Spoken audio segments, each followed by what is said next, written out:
Në takimin e zhvilluar me kryetarët e degës së Partive Demokratike, Berisha theksoi se qëndrimet individuale të ambasadorit Gonzato kanë pasur ndikim negativ në përfaqësimin ndërkombëtar të Shqipërisë. Ai argumentoi se raportet më të fundit të Brukselit për progresin e vendit nuk reflektojnë realitetin, duke i dhënë qeverisë një imazh më të favorshëm se sa e ka realisht.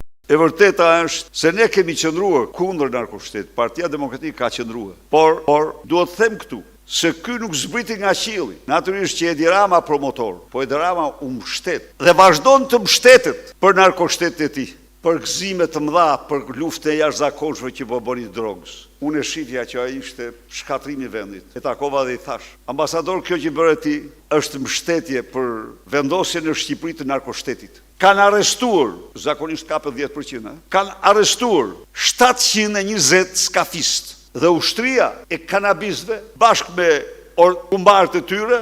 Ish kryeministri nuk i kurseu kritikat ndaj ambasadorit Gonzato, duke akuzuar se qëndrimet e tij ndikojnë drejt për drejt në perceptimin ndërkombëtar të Shqipërisë. A e dini ju çfarë thot ligji? Nuk po hynë se ligji është ligji më i keq i votuar në ndonjë vend të planetit. Sipas këtij ligji, rikthehet gjahu stalinist i shtrigave. Përtek kësaj, Berisha ka paralajmëruar nisjen e protestave masive nga opozita si një formë rezistence ndaj politikave të mazhorancës dhe mbështetjes së saj ndërkombëtare. Qytetarët shqiptar do paguajnë 10 vitet e para fiks 140 milion euro biletat munguara. A mund sillet kush? A mund sillesh në një vend? A mund sillesh kund në një mënyrë të tillë ndaj qytetarëve të vendit tënd, ndaj shtetit tënd, ndaj vendit tënd, siç bën kjo dyshe famzez? Pra, tuneli i pakolaudur, s'kan firmos. Pista, thot ky, është jashtë standardeve, nuk e marr dorëzim. Parat ku janë? Parat janë në kontot e atyre.